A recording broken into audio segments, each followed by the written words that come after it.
Muslimin dan muslimat yang dimuliakan oleh Allah Subhanahu wa taala, di depan Anda ini ada bagan sanad tentang puasa 6 hari bulan Syawal. Hadis Abi Ayyub, kata Nabi, barang siapa berpuasa Ramadan kemudian diikuti 6 hari bulan Syawal, maka seolah-olah dia berpuasa setahun penuh. Hadis ini sebagian kalangan ada yang melemahkannya. Kata mereka apa? Karena hadis ini merupakan perkataan Abu Ayyub, bukan perkataan Nabi, perkataan sahabat. Yang kedua, kata mereka, di dalam sanadnya terdapat kelemahan. Betulkah pendapat ini? Bisa kita cek.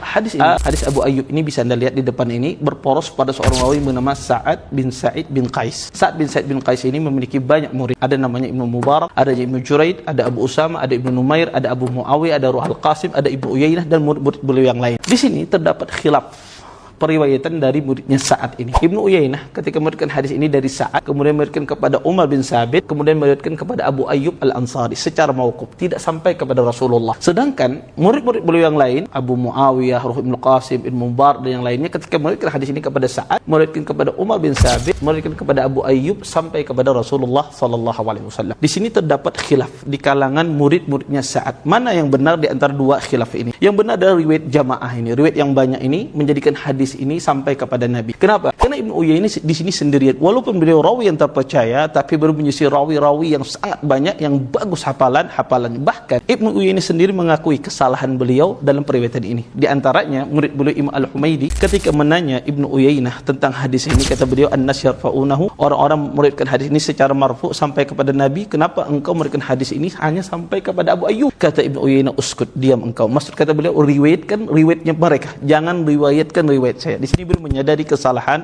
beliau. Kemudian yang kedua, sebagian kalangan melemahkan hadis ini karena kata mereka ada rawi yang lemah di sini, yaitu Sa'ad bin Sa'id. Betul, Sa'ad bin Sa'id ini Imam Ahmad mengatakan ketika ditanya tentang dia, kata Imam Ahmad, dhaif, rawi yang lemah. Hal yang serupa juga dikatakan oleh Imam Nasai, laisa biqawi, orangnya tidak kuat dalam periwayatan hadis, dan perkataan ulama yang lain. Tetapi ada juga ulama yang mengatakan beliau ada rawi yang terpercaya. Di antaranya adalah Imam Ibnu Sa'd. Ketika ditanya tentang Sa'ad bin Sa'id, kata beliau kana thiqat, rawi yang terpercaya. Hal yang serupa juga dikatakan oleh Ibnu Adi, kata beliau la arabi hadisi ba'sa, tidak masalah kata beliau dalam periwayatan hadisnya. Hal serupa juga dikatakan oleh Ibnu Ammar Al-Ijli, bahwasanya kata beliau adalah rawi ini adalah rawi yang terpercaya. Kalau kita melihat ada dua pertentangan di kalangan para ulama, maka biasanya para ulama hadis mengambil jalur tengah, yaitu rawi ini dianggap adalah rawi yang soduk, yaitu soduk itu rawi yang hadisnya bisa dipakai, bisa dijadikan hujjah. Sehingga Ibnu Hajar pun mengatakan Sa'ad bin Sa'id ini adalah rawi yang soduk, dia bukan rawi yang lemah. Kemudian sebagian juga melemahkan karena Umar bin Sabit, kata mereka majhul. Maka ini juga tidak benar. Kenapa? Karena Umar bin Sabit ditausik oleh para ulama, di antaranya adalah Imam Nasai, kata beliau adalah rawi yang terpercaya. Hal yang serupa juga dikatakan oleh Imam Al-Ijli dan Imam Ibnu Abdul Bar. Oleh karena itu hadis ini setidaknya adalah hadis yang sahih li ghairihi, atau derajatnya adalah hadis yang hasan, dan keliru orang yang mengatakan hadis ini adalah hadis yang lemah sebagaimana kita paparkan tadi. Sehingga berpuasa 6 hari bulan Syawal itu dianjurkan oleh para ulama, bahkan hampir banyak para ulama